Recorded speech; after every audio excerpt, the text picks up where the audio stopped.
Good morning dwells. இன்னைக்கு நம்ம என்ன பார்க்க போறோம்னு பார்த்தீங்கன்னா, ஓப்பனிங் ஸ்டாக் என்ட்ரி எப்படி போடுறதுன்னு சொல்லி பார்க்க போறோம். பர்ச்சேஸ் பில் இல்லாம ஸ்டாக்க நம்ம எப்படி ஆட் பண்றது?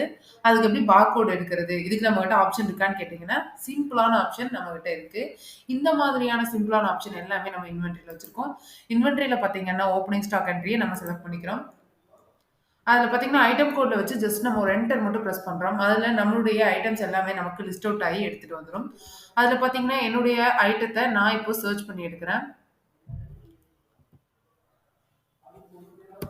என்னுடைய ஐட்டத்த நான் இப்போ சர்ச் பண்ணி எடுத்துட்டேன். ஜஸ்ட் நான் ஒரு என்டர் மட்டும் பிரஸ் பண்றேன். ஐட்டம் இங்க ஷோ ஆயிடுச்சு. இப்போ நான் அதுக்கு இஎன் கோட் அண்ட் குவான்டிட்டி நான் ஃபில் பண்றேன். என் கோட் இருந்தா போட்டுக்கலாம். அப்படி இல்லைன்னா நீங்க ஸ்ட்ரைட்டா குவான்டிட்டி ஃபில் பண்ண ஆரம்பிச்சிடலாம். என்னுடைய குவான்டிட்டி நான் இப்போ ஃபில் பண்ணிட்டேன். நெக்ஸ்ட் பார்த்தீங்கன்னா ஜஸ்ட் என்டர் கொடுத்து நெக்ஸ்ட் ஐட்டம் வந்துடுறேன். நெக்ஸ்ட் ஐட்டம் இருந்துச்சுன்னா நம்ம செலக்ட் பண்ணி போடலாம். இப்போ பார்த்தீங்கன்னா நான் சேவ் கொடுக்க போறேன். எஸ் கொடுத்தா சக்ஸஸ்ஃபுல்லாக சேவ் ஆயிடுச்சு. Thank you. Have a nice day.